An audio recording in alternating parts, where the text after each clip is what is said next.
Now, to talk more about this topic, we are joined by Rowan Callick. He is an editor of Australia's national daily newspaper, The Australian. Thank you so much for joining us on our show. Now, a refugee advocacy group has dismissed the government's decision to close 2 immigration detention centers as an empty gesture. It says the government has actually increased its detention of asylum seekers. What do you think of Canberra's decision now? Hi, good to be with you.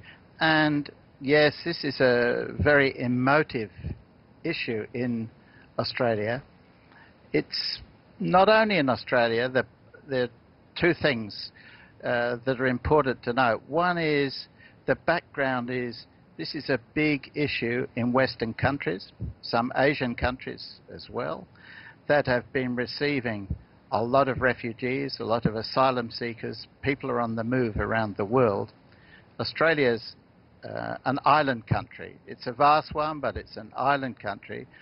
And John Howard, former Prime Minister, a very successful one, famously said at one time, we decide who comes to this country and the circumstances in which they come. This proved to be quite successful electorally.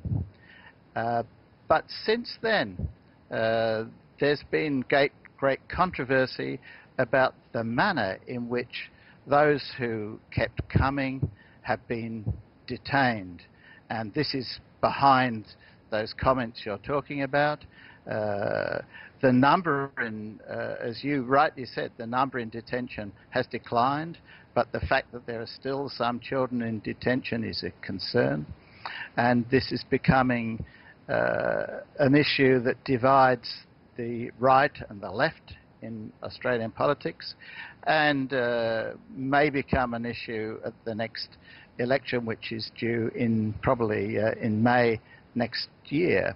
The 2 leading parties, the Liberals and Labor, have mostly been on the same page, but there are increasing signs that Labor is changing its policy in this respect, listening to people like refugee advocates, their concern about the way people are being kept. They're not only being kept in Australia, but they're being kept offshore in Manus, an island in Papua New Guinea, and in the small island nation of Nauru. There are some still there. The concern by that the Liberals claim that they've been humanitarian is that 1,200 people drowned roughly during 7 or 8 years, during which people who came here by boat, who could pay people smugglers to get them on boats to come here, might be considered for refugee status and allowed to stay.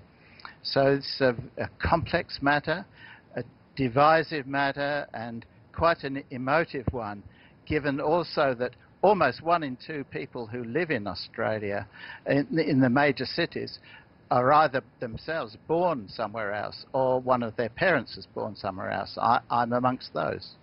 All right. Thank you so much for your insights, Mr. Rowan Callick, speaking to us from Melbourne. Thank you for